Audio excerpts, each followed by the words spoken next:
students, I'm Mhm. fine. Okay. So yeah, let me in, and yeah, I'm recording now as well. Okay. Cool. So, and you said you want to talk about specifically like the early game, right? And then how that transitions into like late game comps. Yeah, I love to, sometimes if I don't, my biggest issue, if I don't have clear direction, let's say I don't two-star anything, I'm Hmm. just kind of flailing. I Yeah. think you've seen some of my replays. What do you do? What are the maybe 4 or 5 paths or something maybe I've missed, and kind of just how you see the early game might Hmm. be helpful. Yeah, absolutely. And I think okay, so my understanding of the early game, I guess it's based on a few things.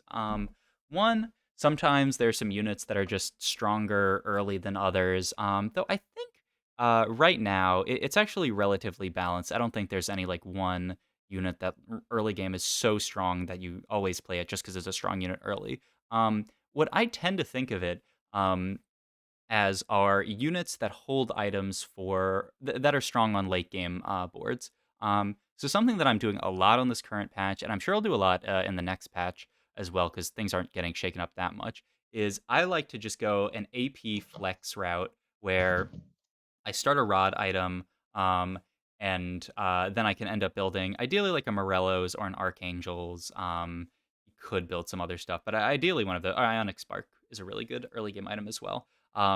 So if I build either of those items, then I can end up easily flexing into either a Deja comp. I can flex into like a Shioyu comp where you use Anivia as your AP item holder. Um, so Anivia. Or if you are super rich, you can end up playing like one of the late game dragons because these Hmm. are all AP. Um, Yep. so Yep. this is like my favorite sort of like route to play the game right now is I start AP, build an early AP item, and then going one of these, I guess like 5 different comps, really. Next patch, hopefully Zaya is going to be stronger. Yeah. Well, they're So giving her more health, right? That's it. Seems I like. I I've I looked at the slides a little bit ago, so I don't remember exactly what Yeah. they changed. But I think I can't remember. But I remember looking at the changes and thinking that she was maybe going to be fine. So hopefully next patch Zaya will be strong. Then you can go sort of like an AD flex style as well. So you could take something like a bow, and then you could end up flexing AD items. So you could build like a Gwynsu's, even like a Renan's, maybe a Last Whisper, and then you could end up flexing between AD comps. So you could play like either Nice. Corki or Zaya. Like Siphon can use some of those items. Shio, you can use some of those items. Really depends on which ones you end up building. Like Titans, but then Titans flexes between like these two units, but not really these two so much. Um, so that's sort of Could you mind if I have a quick question back yeah, on yeah, AP yeah, slams? absolutely, So if you go back to the rod items, yeah. so what are some of the I know like I tend to slam archangels early, which I think is not a great early slam. So is Hmm. it more ionic static shiv? Are Yeah, those kind of what you'd slam? yeah. I mean, those Rage are blade? yeah, those are objectively like stronger items.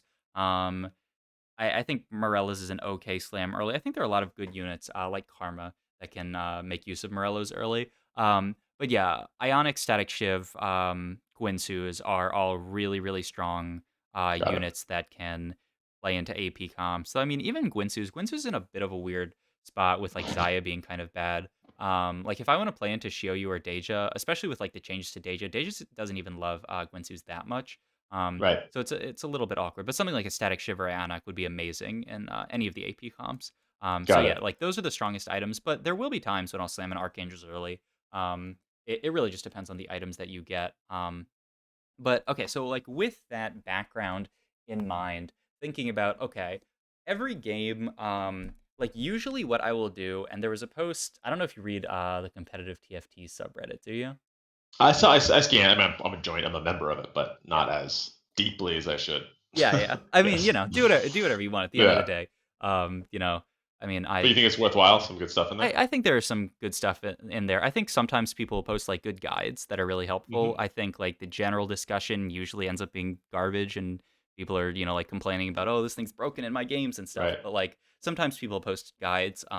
Like there was a really good scale scoring guide like a few patches back Mm. that got posted by like one of the like top 10 players in NA. He just went into this like he made this like PowerPoint basically and it was like these are the units that you play. These are the augments that I think are strong. These are the items that I think are strong. Just like everything that you could ever want. if you want to play scale scorn. So I think there's some good stuff in there. Got it. But there's this other player who's like a challenger player. He's been challenger for a few sets. Who's called the Farmer. Um, Mm, and he posted a guide not so long ago about he called it like fake flex. Um, and it's something that like I don't know. I never really thought to like sort of explicitly state it, but it's really how I play a lot of the game is like fake flex, kind of like what I'm talking about mm, here, where you start an AP item and you just flex between like multiple comps that share items. Um, it just makes it very straightforward. Like, so Archangel's not the best slam early, but okay, like a Morello's is actually like a really good example. Morello's is an item that you can put it on Deja, you can put it on Anivia, you can put it on Aurelion Sol, you can put it on Shivana, and then even in like an Aushin comp, you could put it on like an Ornn or something like that. hmm Morello's is an item that allows you to flex between these comps because it it can be used in all of these comps, basically. So he called it like fake flex, which is the idea that you build items that allow you to flex between multiple comps, Right. and then you can just hit any of them basically, and it makes the game a lot more straightforward. Um, so that's like basically how I play every patch. Like I'll go to Meta TFT, and right now Meta TFT is like super broken. I don't know why, but it shows the number of Yeah, comps yeah, is I like think it's a okay, patch coming. yeah, Like the yeah. stats are broken too. It's weird. I'm sure because like it's probably hitting on some like Oceania or something. Right. Um, but in any case, so I'll go to Meta TFT and say, okay, what are the best comps this patch? And Meta TFT doesn't tell you everything, so part of it has to be like your own judgment of like knowing what comps are strong. I try to put out like a tier list for every patch of what I think is strong. Um, but like, uh, I go to Meta TFT, and so like something like I'm talking about that I've obviously noticed is like, okay, there are multiple strong AP comps that have like a significant AP carry. Because like even like Jade, it's not. I wouldn't really call it an AP comp. It's kind of a weird comp because like Shoyu is not like a traditional Yeah. carry. But it has a very significant like AP carry, and you can put items on Anivia. And so Yep. when I go to Meta TFT, I see okay, Jade's a strong comp. Mirage is a strong comp.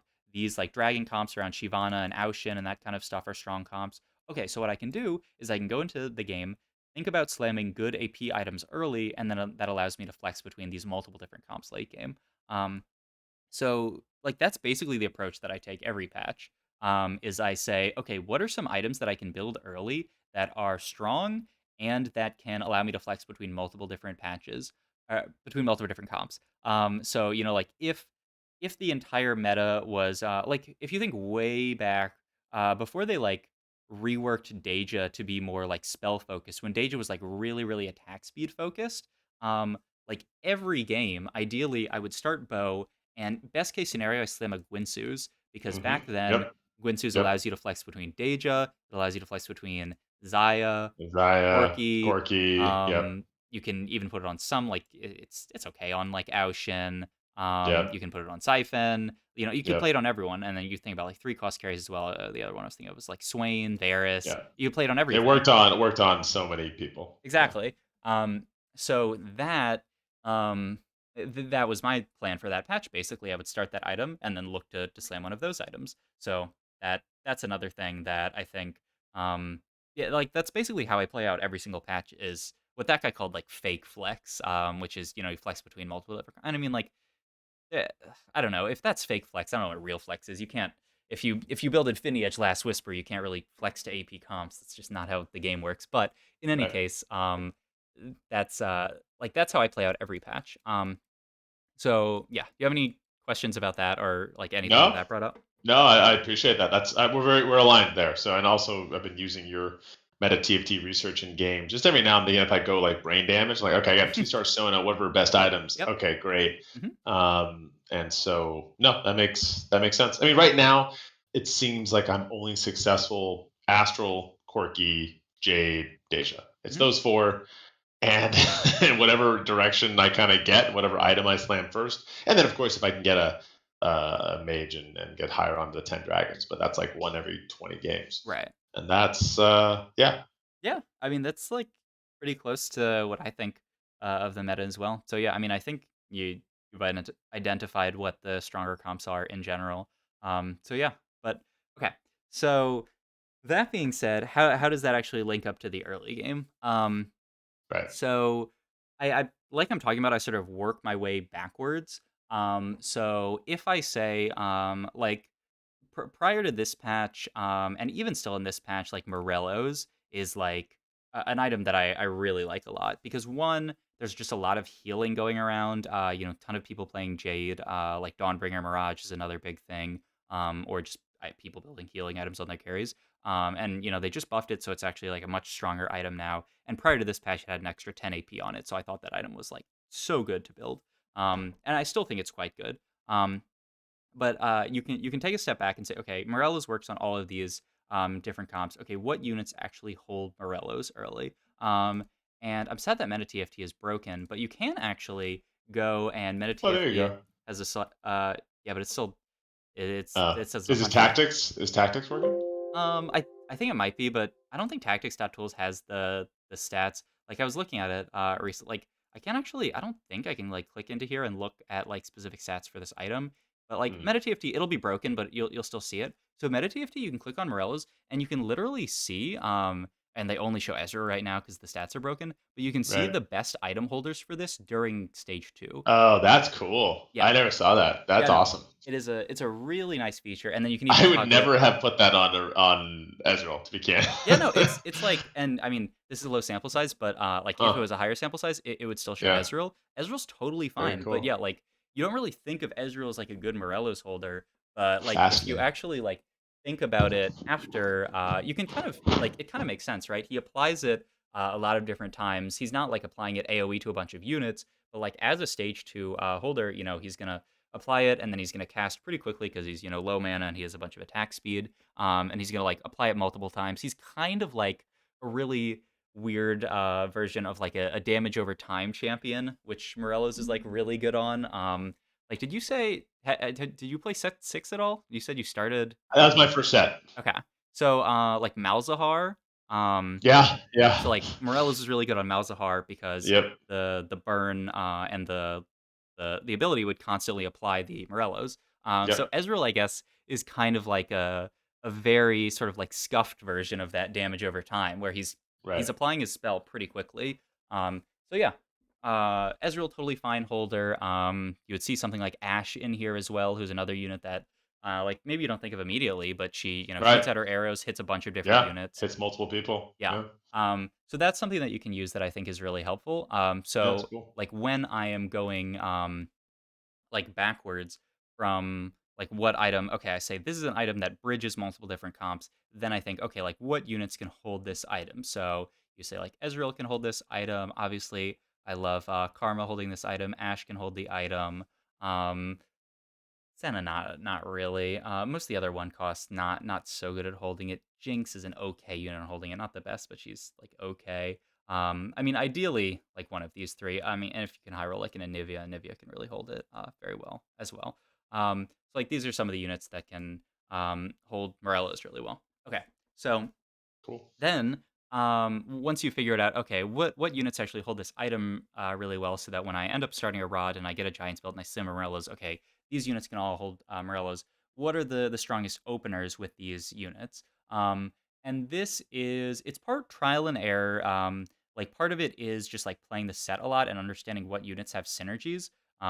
So like something that like I always think about that like the moment I start playing a set, I don't know at all. Like if you've never played the set before and you don't just know all the synergies by like playing a lot, um, the one thing that's really hard to see is something like okay, so set and Taric.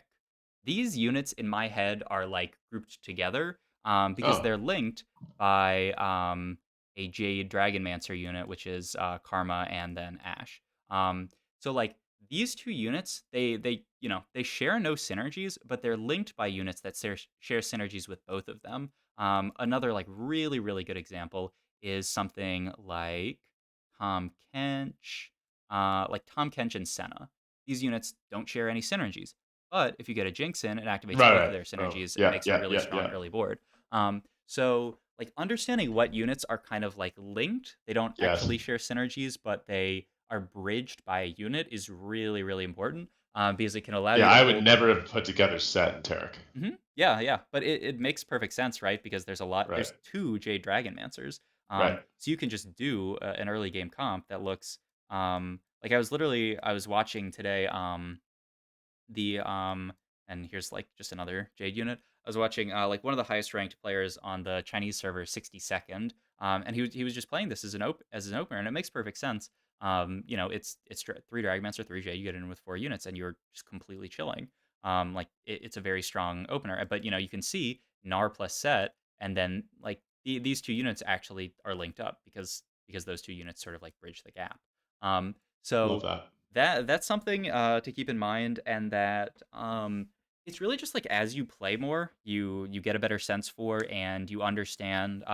Like you immediately understood the Senna, the Tom Kench thing, because that Sure. one's like quite straightforward. And like this is just like a very nice Cannoneers opener. Right. So something that you can think about.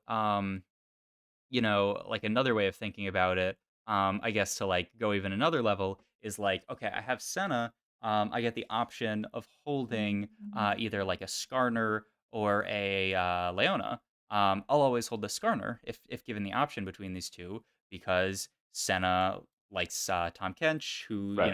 More of likes. a bruiser frontline. Yes, exactly. So, like Cannoneers tend to make a lot of sense with like a Bruiser's frontline. And this doesn't mean in every single case. If I'm offered like a Leona 2 and a Guardians opener, then I'll play around that as opposed to just like a Skarner one. But you can think about like sort of like the optimal openers for these different champions. Like what front lines tend to make sense with what units synergize that like don't like sort of directly synergize, but that are connected. Yeah. Does that make sense? You have any questions about that? No, I don't, and that's awesome. I throw away.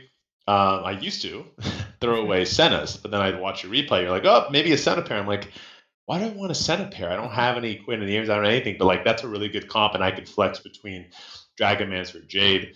The same thing with sets. I like throw sets away hmm because I'm like, oh, I'm not going Rage Wing. I don't know why I want it, but that could have probably a 2-star set hmm is Yeah. great. He can hold nice AD carry. He can hmm almost work as a tank. Yeah. No, So it's really yeah, straightforward in like Jade comps. You can put like your late game show you items. You can put them on set, and you can just have like right. Bloodthirster and that kind of stuff, and it's yeah, really helpful. Um, Okay. so yeah, that's one thing is just like understanding the units that like sort of like bridge the gap together. Um, The other thing is just having some understanding of what some really strong, like level 5, level 6 comps are, and that's another thing that comes with time, and just like playing the game and understanding stuff. So like when I see like another example of a unit that's sort of like bridged is like Karma and Ezreal. And you could see this when people play like Karma, Ezreal, Reroll. hmm They just make hmm sense with each other because you get the Ashen, you get this in for free, and Or eventually like Dragon Mancer, Swift yeah, Shot. yeah. And like eventually you get to like a really good level 6 board where you can get in a Taric, you can get in a Leona or really any Guardian. And And then like the Lee Sin or yeah, something. and you Yeah, get the for Lee Dragon Sin, Mancer. and then it perfectly gets in Yep. Dragonmancer and it gets in Tempest for Yep. Ezreal. So just sort of like knowing that this comp exists, which is, me playing my first game ever of set 7, I don't know that this grouping of units exists because I haven't really, Right. looked Felt at. comfortable. Yeah, yeah. Well, like if you see an Ez and a Karma in your mind, you're like, oh, I get Mhm, it. There's like a path here. I'm like, huh? Not. I don't know how I'm using those two. I may trash them. So it's good to see all these possible variations. And mhm. then from this moment, okay, sorry, I don't want to derail. No, So no, yeah, yeah, absolutely. Just ask a question. So I was just curious, like now, like let's say I get this strong board. So I'm strong between, this is my level 6 board. Mhm, I'm relatively healthy. I got 80 HP. Maybe I slander Morello, but I have no clear direction. Like, and I guess it depends at this moment. You're pretty flexible. Like, mhm, okay, we haven't slammed Bloodthirst, we're not SHIOU, we haven't slammed really anything else. We're just kind of healthy up, and either we're going to fast 8 or roll a bit on 7, depending on our health, mhm, and see what we roll. We hit a SHIOU, we made a Nico. Okay, great, we go Jade. If we hit a Deja or something, we can shift over to Mirage. The Mirage buff is good. Basically, you're like it's pretty flex at mhm. this moment. Yep, Got it. absolutely. And Yeah. if you end up in a situation where you take an augment that's like +1 Jade or Eternal Protection or something, and then you can start, obviously going more more into Jade. Something that I really love about this 6 unit combo is that you can fit in the Leona, which is an early game unit for it's an early game unit that you want for Mirage, so that you can get in 6 Mirage later. So this Mm, really really straightforward pivots. I mean, obviously into Jade, right? Because the pivot into Jade, we're already playing these Jade units, though you'd end up taking some of these out later. Like oftentimes, you can end up just playing 6 Jade, and you actually don't end up playing any of these Jade units, but just having Jade, and like say we roll down on 7 and we hit a Shioyu, okay, then it's really simple. You just take out the Leona, put in Shioyu, and then you have 6 Jade, and then you can play this board.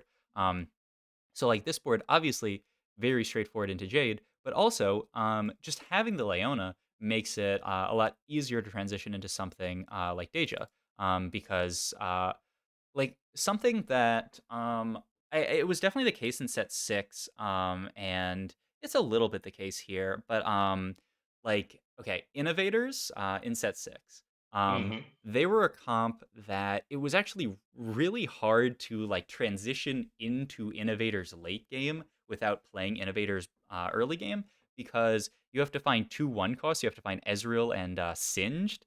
Right. So like it was pretty rare that you would transition into innovators because it's really hard to find those 1 costs. Um, Right.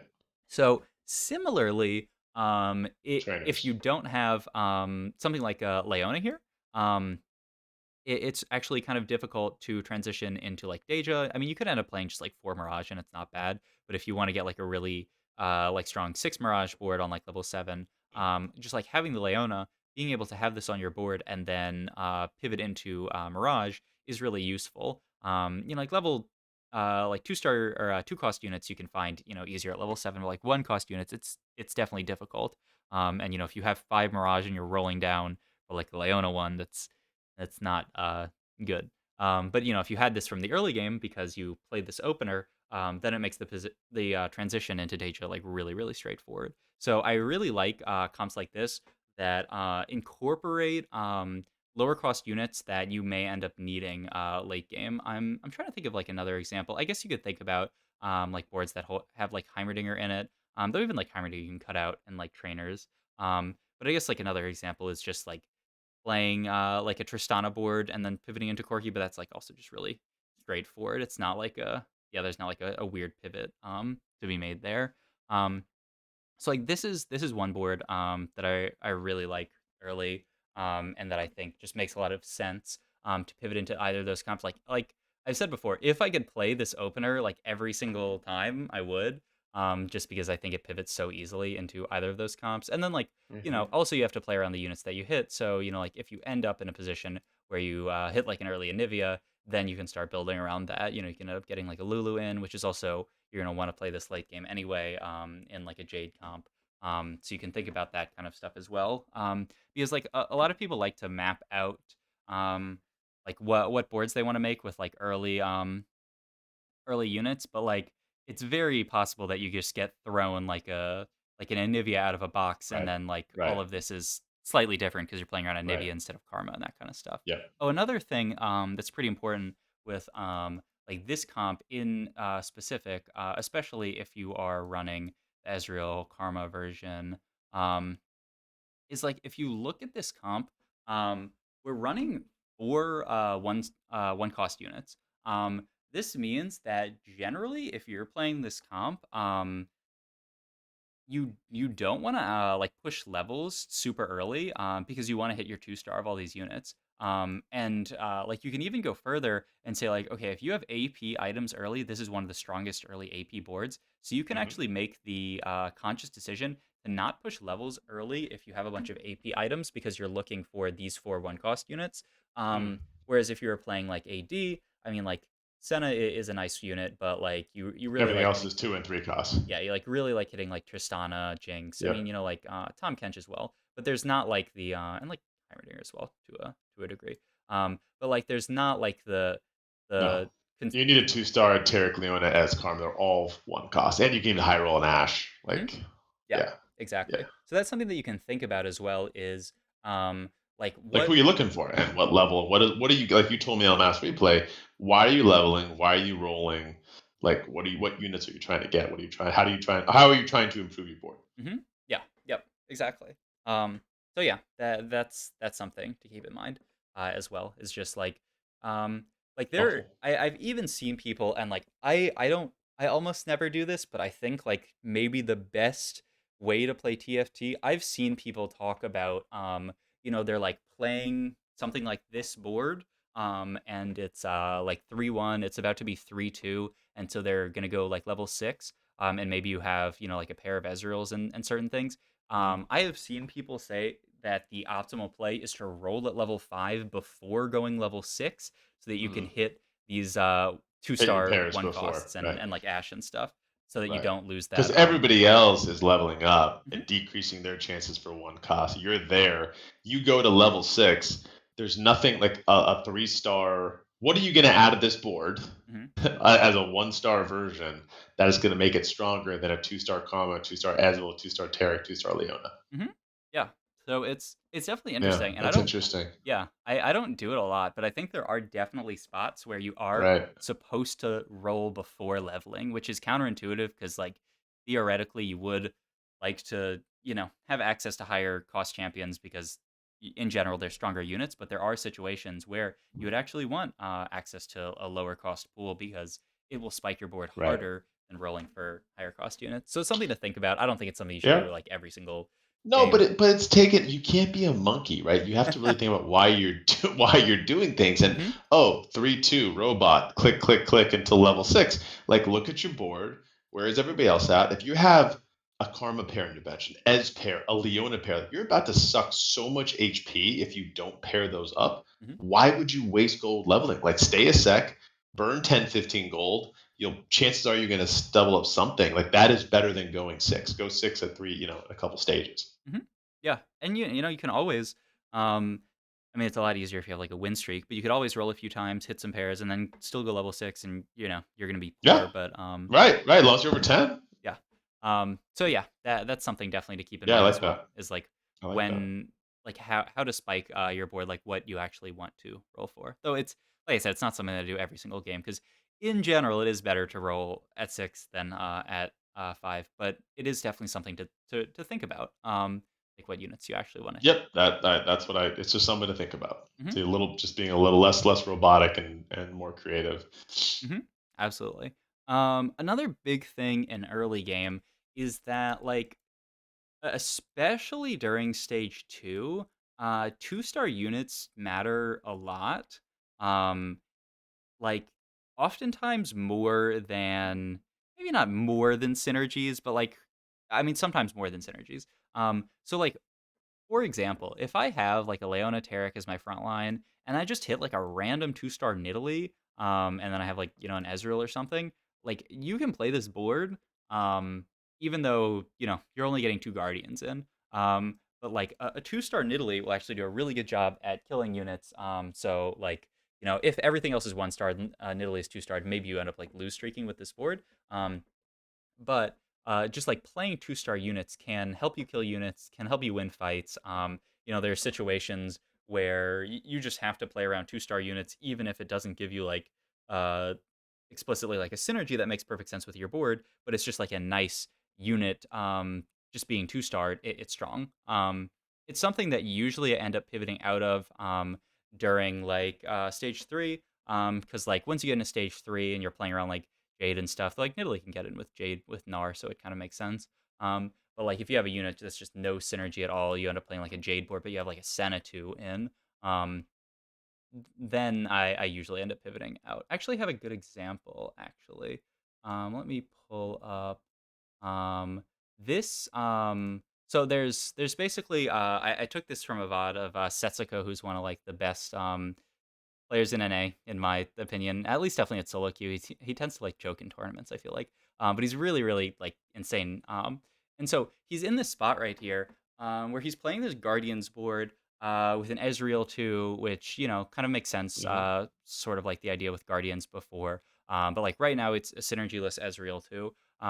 And he ends up hitting the shop where he hits Tom Kench too. And he ends up completely pivoting his board into this board where With Jinx, he's playing around Tom Kench too. He's playing around the right? Shen. He plays 2 Jinxes just because it's a strong enough unit, and then he still plays the Ezreal because Ezreal's a really good item holder with this item.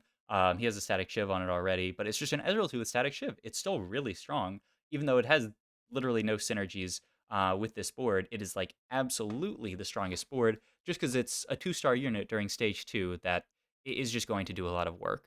So I think this is something important to keep in mind as well. Like if you hit 2-star units, it can be really, really helpful to just like play them, even if they don't actually have like synergy with your board. And it's something that I think um, is like weird for a lot of people because a lot of people they play TFT as like how can I get as many synergies in as possible? And like I'm a person who does this myself as well. I'm like, okay, what's my next what's the unit that I put in here? Well, it has to activate this synergy. Like if it's not activating one more synergy, then it's not better. But like sometimes the best unit to get in isn't even a unit that like activates this one synergy. It's just the strongest unit. I give an example of like say you had like a really really late game board, and you had like an Ornn plus a bunch of other backline, um and I mean like this is just like the most exaggerated example ever, but you have the option of either playing a Skarner or playing a Yasuo.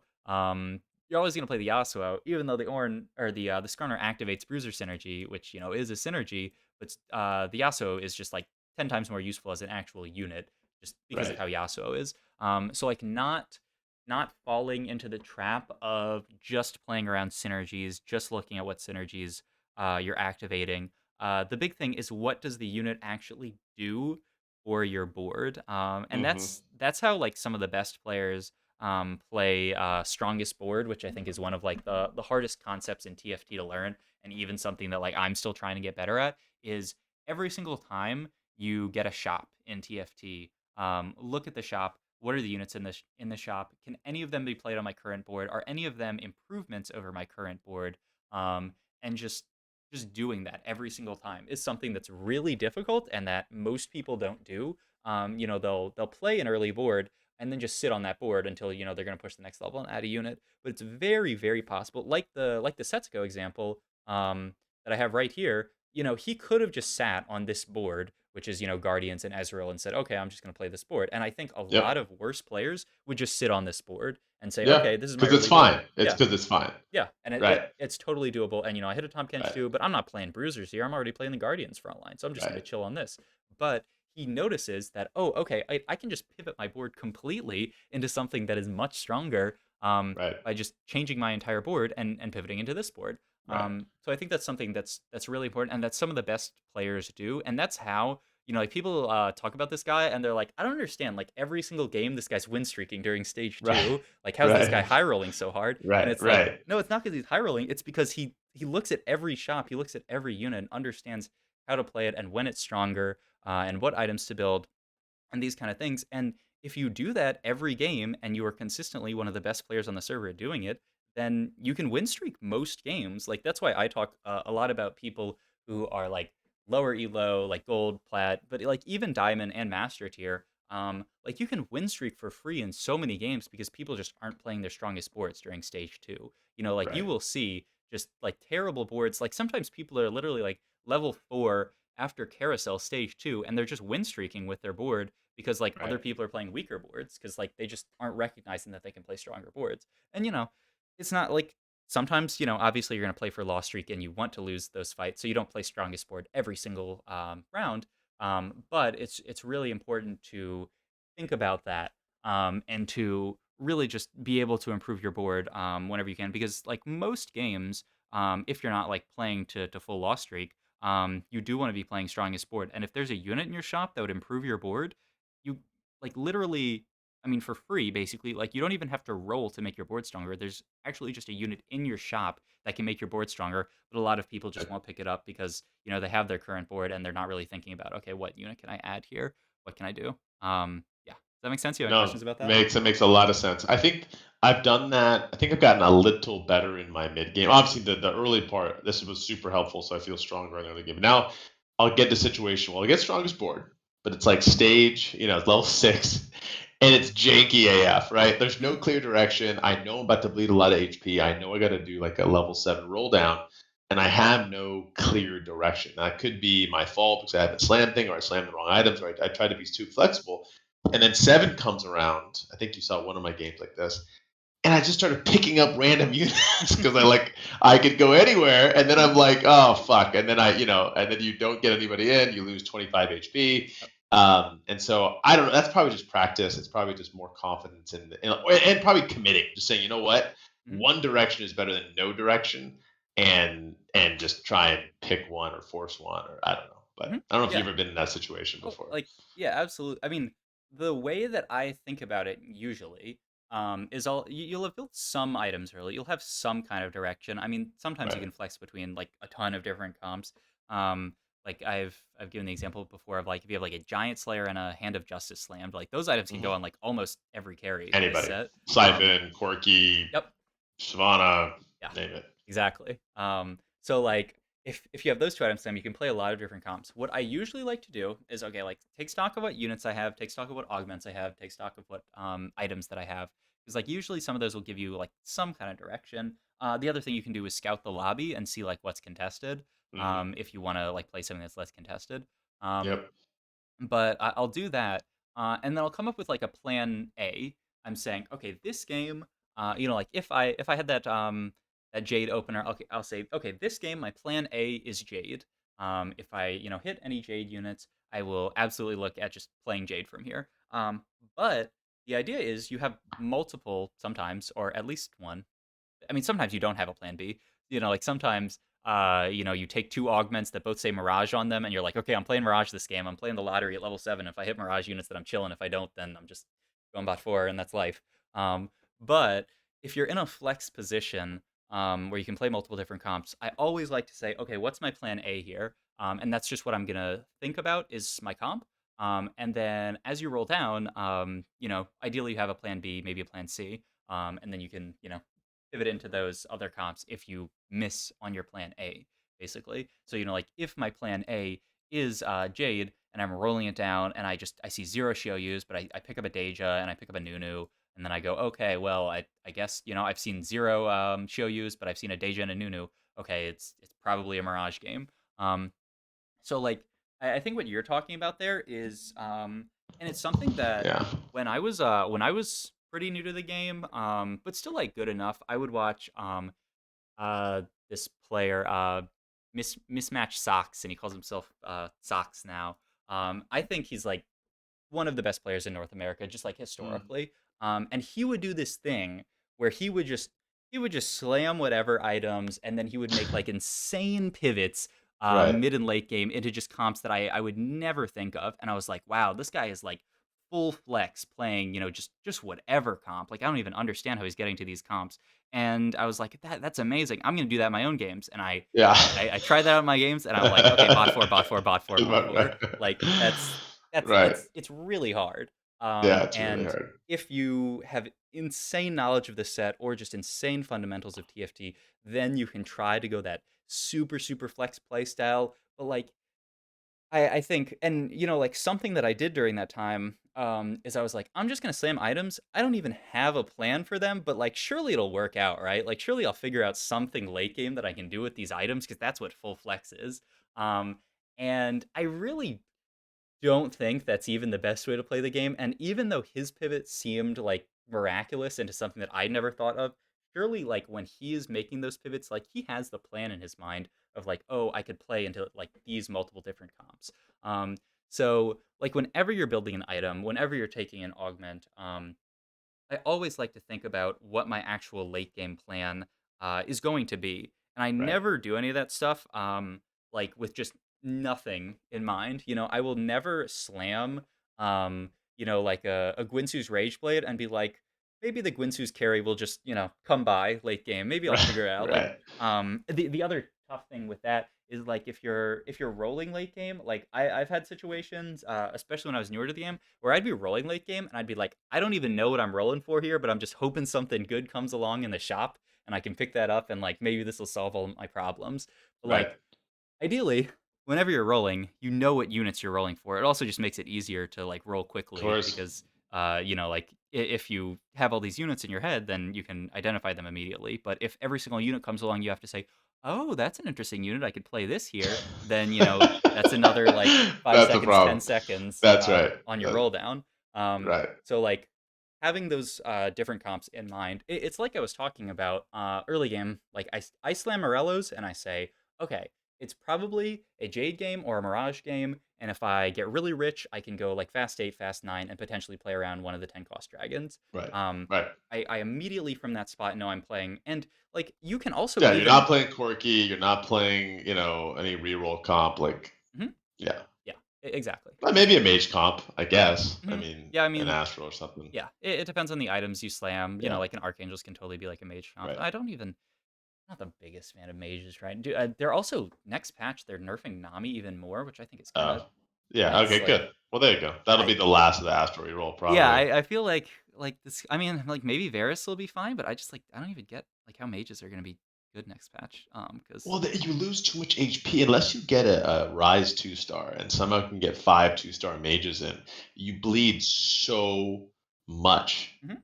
You bleed so much HP. So I don't know how the hell you get up Well, to. I mean, like it's like one every 10 games. yeah, I mean the nice thing when Nami, I mean there have definitely been patches where Nami is like giga broken and it's like a bit too much. But like when Nami was strong and she's like in an okay spot right now, I even feel like Mage Opener is a little bit weak. Like you're talking about, you take a lot of damage. But like the Right. nice thing about mages, in theory, is that you can like lose streak all of stage 2 and then spike really hard at 3-2. If you have a lot of Namis, you can even potentially hit like Nami 3 at 3-2 and then Yep. just win Yep. streak all of stage 3 into stage 4 Sure. and be hard chilling. But if Nami becomes like a garbage unit, then yeah, like how are you actually ever like bailing yourself out? I don't get it, but that's that's about the next patch. They'll no, they won't overcorrect and nerf other people. It'll be fun. So It'll be yeah, good. But maybe, like you said, maybe Varus, because they're weakening other people, maybe Varus will be, more hmm viable or yeah, so yeah. yeah, But that's um, so from this, like let's mhm. say we had like a chalkboard, just like random 2 stars, no clear direction. We had Morello and we had a tank guide. Let's say Sunfire and Morello. Well, it's kind of that's the thing. Would you ever build Sunfire if you already had Morello? In general, no, I try not Okay. to, just Right. because it tends to be wasted. Same thing Yep. if you have like the weak spot Sunfire augment augment. or a weak Oh spot. yeah, Yep. yeah, or Sunfire board. Yep. Then yeah, I Yep. tend not to build them just because it's wasted. Same thing with Sure. like Static Shiv, Ionic Spark. They both Yep. shred magic Do the same resist. thing. Same thing even with if you're gonna play Corki with Siphon frontline and Hmm. like the Whispers frontline. I just That's did. that's already gonna shred their armor and magic resist, so I don't really prioritize building something like the Last Whisper, because Got it. you already have that shred basically. Interesting. So yeah, Yeah. I Got it. tend not to build. There's some times when you have to, but it's pretty rare. Like usually you don't have to build a Right. Sunfire. Like maybe you just get like you're like on Treasure Dragon, you have a Morello slammed, and you see like the perfect carry item, but then there's also like a Sunfire. Then like okay, yeah, I'll build a Sunfire and a Morello's there because like you have to because you can get this other like really good item with it. But like in general, yeah, I tend not to build those, even though like it could be there could be a world right where you have like a Sunfire on frontline, and then you have some unit with Morellos that hits backline. But even then, I still don't think it's that useful because usually the Sunfire helps you burn down to the front line, you kill it, and then you can get to their backline.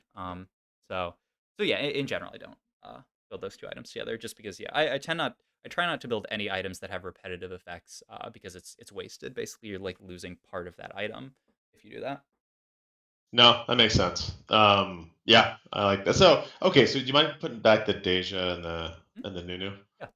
So let's say we got a Morello and Deja and a Gargoyle or something on our good boy Nuni. Hmm. And so essentially you're rolling at this moment for calves, right? You got to find a Sedge, a Heck. You're basically building out your front line. Hmm. Um, Like Lilia, and also you can get like other mirages in. Get Yone in. and then a 6 Mirage, right? Right. Yeah, exactly. That's it. That's literally it. Mhm. Yeah, you don't really need it. You can really kind of roll on 7 and 8 for this board. I mean, I guess if you miss a Sedge, you're kind of messed up, but worst case, you could put in, well, nothing. Yeah. Okay. If you miss Sedge, Yeah. I don't know. Like say you don't have Sejuani here. Uh-huh. Something that I think is really interesting about TFT, and I mean like also just like synergies wise, though I mean because Sedge you can't like guild units are less powerful, but you can still like splash in a random guild unit like a Talon or Sure. something. But like something, and I haven't played any other like auto chess, auto battler titles, so I don't know if this is the same or different in other auto battlers. But something that's a little bit counterintuitive and something that I think a lot of people um like don't really get in TFT is like two-star units are like really strong. Like hitting a two-star unit, even if it doesn't actually have direct synergy with your comp, Right. is really good. So like Right. say exactly what you're talking about here. You are rolling down, and you completely miss Sejuani, but you hit Right. like a two-star Nico. A hundred Right. percent of the time, I'm just You're gonna gonna play play this Nico. two-star Nico in my Right. comp, even though it has Right. no Right. synergy. Or a Just two-star Ornn. Yeah, yeah, exactly. That's the other one I was thinking of. Yeah. Just like two-star Ornn. Yeah. He has no synergy with the comp, Right. but he is just a very, very strong unit that you can fit into your comp. Um, Right. so that's And that also. benefits your comp. You need Deja to cast more, so just get more of a front line. Hmm. Yeah, Yeah. yeah, absolutely.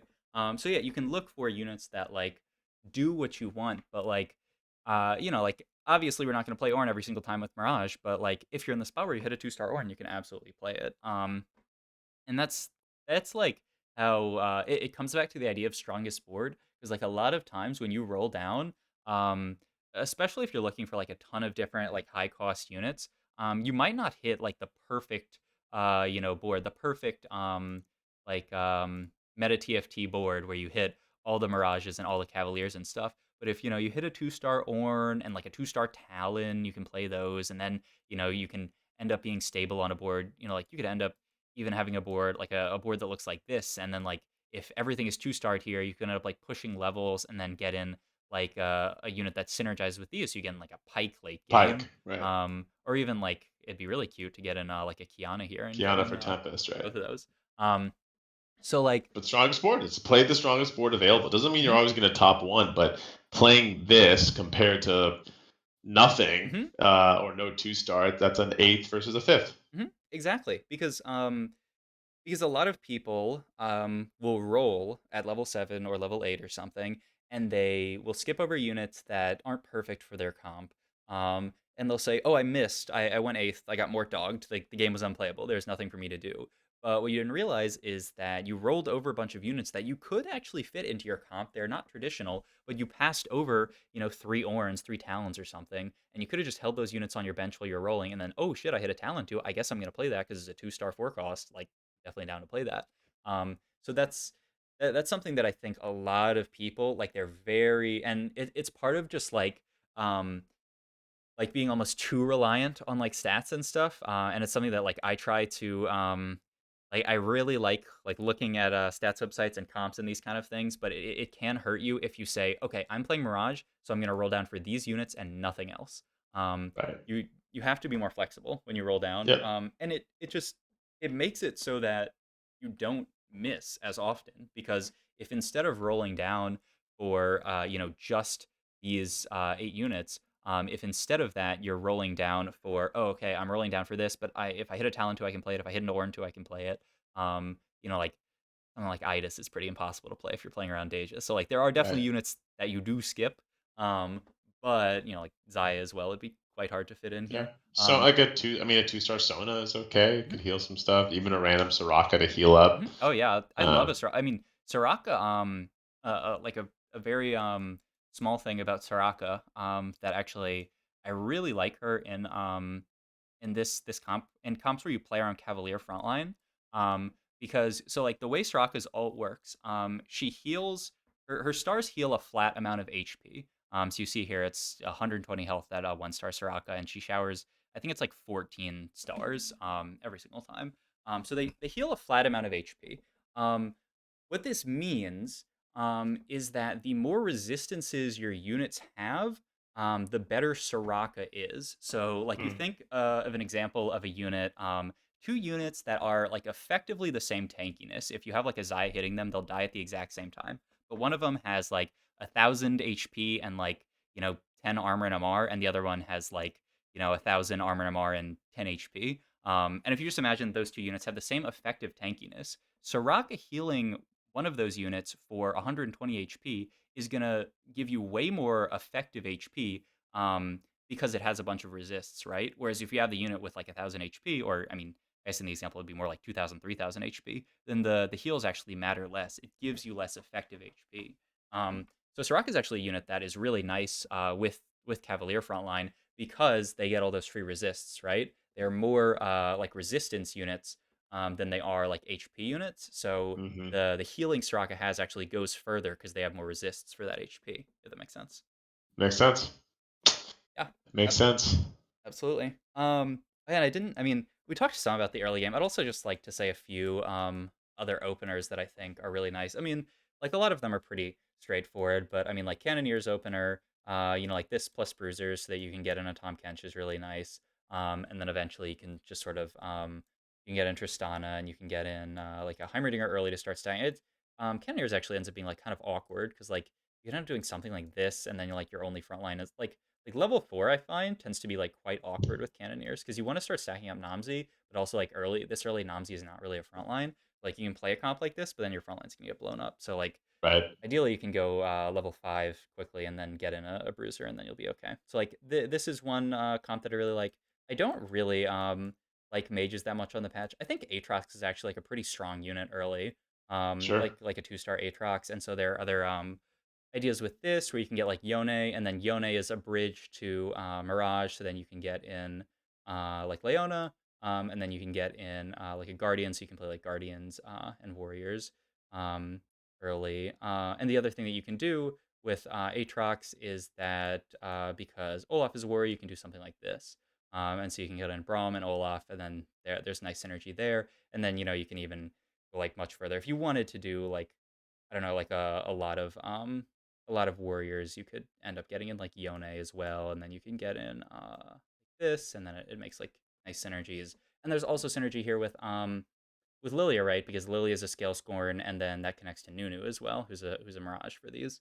So that's something to think about as well. So that's another a front line that I like. I also think it's something that I want to get better at. But while I was watching that, the really high elo Chinese player, he really likes I think like just on the Chinese server, like Shimmerscale is more prevalent. Like people really like just Mm. playing around Shimmerscale. Yep. So like I saw him start a game and he like had an early Aatrox and he ended up just like holding on to a Kane early. And then off carousel he ended up taking a Volibear and then just played Shimmerscale like basically the rest of the entire game. Um, Mm. and like he took Earth's grab bag, the one that gives you the spatula and then an item. And like usually when I think about that, I think about like assassin spat, maybe even like mage spat. But he ends up doing this, and then he ends up making a shimmer scale spat, getting +1 shimmer scale from an augment, and then he has 5 shimmer scale in with Volibear. So like that's something to keep in mind as well. Though it's like I don't know, this is something that I want to get better at, but I think it's probably quite strong. It's just also like kind of difficult to play because there's a lot of different like routes that you can go with it. And it's also like oftentimes you have to trade HP for a bunch of econ so that you're strong, and you have Right. to know when to spike at the right time. And if you roll down too much gold, all your items suck and you end up dying. Right. So that's something Yeah, as well. I really don't have Shimmer Scale experience. Maybe when I hit Masters and I can't get Yeah, yeah, promoted, I may play a couple Shimmer Scale games yeah, yeah, yeah. Just for fun. It's just for very fun. fun. I mean, Yeah, especially if you get the right items. mhm, And I do like that. It's something when some people are so off meta, mhm, you can actually play. Like I saw someone just get a Zaya 3-star mhm, in a game because like no one was touching her. yeah, So she had Zaya 3-star, had enough health, had good items, got Shyvana in first. mhm. Yeah, So that's you don't want to. You always something want to that keep I your eyes think open. about is like before Scale Scorn, because like I feel like a few patches ago when Scale Scorn was really strong, it was definitely like later into the patch that people started playing Scale Scorn. Hmm. Um, and I looked at the match history of this player called Solus, who's like a really high elo challenger player, and he had just been spamming Lilia reroll like every single like he was just hard forcing Lilia reroll every single game. But it was Hmm. when like people weren't really that like people weren't really talking about Lilia reroll that much, so he was Hmm. just farming free top fours, literally just hard Right. forcing a reroll comp because it was under the radar. Right. So that's something as well, though. It's not really a fundamental skill of TFT, but it's something that like if you can find a comp before Right. other people know that it's strong, you can Right. just abuse it for free LP. Yeah. And like Unlike you mean my last game where 6 out of 8 people were chasing Corky. yeah, 6 out of 8. And actually, I I got I believe got it. third place on Uh-huh. with a 1-star Corki. That's Like that's hilarious. how, because everybody else, like Mhm. they weakened their board because no one had a 2-star Corki. Everyone was reasonably strong, which is hilarious. Mhm. And so like I was able, because I had a 2-star siphon before anybody else was able to save enough HP. Mhm. But it's yeah, it's just a funny game right now. Yeah, no. I mean, I absolutely believe it that 6 people are going Corki. I had a game where I was playing Corki, and then I realized that there were I think it was 4 people, including myself, Hmm. playing Corki. Yep. And I had like a Gwinsu's Giant Slayer slammed maybe, and so I like rolled everything down. I hit like Itis 2, Uh-huh. and Sona 2, but I was stuck on Corki 1 for the longest time. I think I was stuck on maybe a Corki pair for a while. Mm. But I I was playing this comp and I was like, it was going. I was like basically losing every fight basically, and then I realized, going back to the idea of like strongest board, like playing what you have, not what you like might, be able to hit in the future. I realized either I had a remover or I sold the Corki. I moved my Corki items to Sona and got like Mm. so much stronger. She had like Shojin, Interesting. Gwinsu's +1. I don't know what the last item was, but they were items That's that could interesting. flex between Sona and Corki. I had like the itis item was Gold Mancer's staff. I remember that, and I put it on Sona. Uh, and I ended up carrying Sona, and I ended up like squeaking out with like a top 4, while the other 2 Corgi Interesting. players went like 7th, 6th, maybe, or something like that. Um, but that's That's something. interesting. hmm that's Yeah, something. I mean, you had Jinx too. You still have Revel in. hmm Like Yeah. that's something as well that like sometimes you think you are playing a comp, but you end up hitting like a 2-star unit. And I've been very stubborn. I've played I think I was in a very similar situation where I was playing built different, and I had a Sona 2, and I really wanted to carry a Zaya. And I Hmm. had like a Gwinsu's for the Zaya. I had like Gwinsu's Quicksilver or something, and I really wanted to carry this Zaya, but I just for some reason could not hit Zaya 2, even though it's fucking Zaya. It was like completely uncontested. I just couldn't hit Zaya 2, but I was sitting on the Sona 2. And in a similar fashion, I realized like way late into the game, I moved my Zaya items to Sona, and then my board was like actually fine because like I put my items on a 2-star unit. It was way stronger than just this Zaya one who was doing nothing, because they were items that were flexible between both. It was like Winsu's plus something else. Um, but like that's something as well, is just playing around the units that you actually hit, not units that you might hit in the future.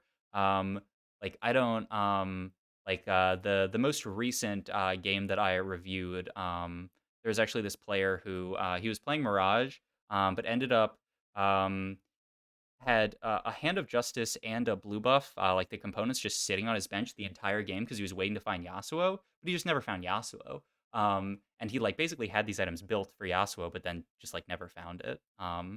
So like I always like to build items for the units that I actually have, not units that I might get in the future. Hmm. Yeah, I like that. No, it's smart. Yeah, that's another thing. I try not to slam items unless I have a carry for them. If not, just sack a loss. Try and get a better pick on the carousel or do something. hmm Um, but no, this is super helpful, man. hmm Thank you. Yeah. This is really how my brain works, and now I get to take it into a game and kind of see, and I can send you the replay and see where I mess up. And but Yeah. I Absolutely. feel 1% smarter on the game, maybe two. All right. That's pretty good. 1-2%. That's Yeah, not I'll bad take it. You add across the those entire up. game. No, I'm Yeah. kidding. I honestly, this is really, really, really helpful, and I appreciate you taking the time and being patient with me. And I'm excited to get better. That's all I really wanted. I felt like I was just hard stuck, and I wasn't getting better each hmm game, and that was just frustrating. So. Yeah, absolutely. And I mean, that's why I think coaching is really nice, is just having another set of eyes, especially in TFT, because TFT is a game where like if you knew what to do in the position, you would have done it. It's not a game like League of Legends where it's just like, oh, I knew what to do here, but I didn't have the mechanics to do it. I'll grind out Right, right, mechanics. right, right. Like it's a game where having a second set of eyes on your games is really helpful, because a lot of the mistakes that you end up making, like it's actually hard to see them yourself, because if you if you could have seen them, you wouldn't have made the You mistake. would know them. Do you ever Um, feel like you're a better coach than player sometimes? I don't know. I haven't really thought about that. I feel like a fucking challenger when I am coaching my friends. Now they're like golden plat, but Mhm. still, I feel like everything is so more relaxed and controlled. To see it like in the Matrix and Neo in Mhm. the Matrix. Yeah. Anyways, man, I know we're over. I really appreciate it. I don't know, Lex. Do you ever recommend live lessons, or do you think it's better doing replays If and this stuff? if you want to do a live session, what I would recommend is you come in with a couple of replays, and then we can hop Hmm. into a call and talk through them. I don't think it's useful for me to like watch you play a game because I don't want to like tell you what to do during the game because then like Yep. I'm basically just playing, but you're using Yeah. the keyboard. Yeah. So Yeah. if you want to do a live session and like talk it out like this, then I would just suggest bring in like 2 replays and we can probably get through both of them if we go fast. Maybe like get through one and then have to speed through a second one if we spend a lot of time talking to the first one. That's how I like to Love do it. live sessions. Love it. All right. I'm off to it. Thank you, Sub. I really appreciate your time, Hmm. and we'll talk soon. Yeah, absolutely. Good luck in the climb. All right. Thank you, bud. Adios. Bye.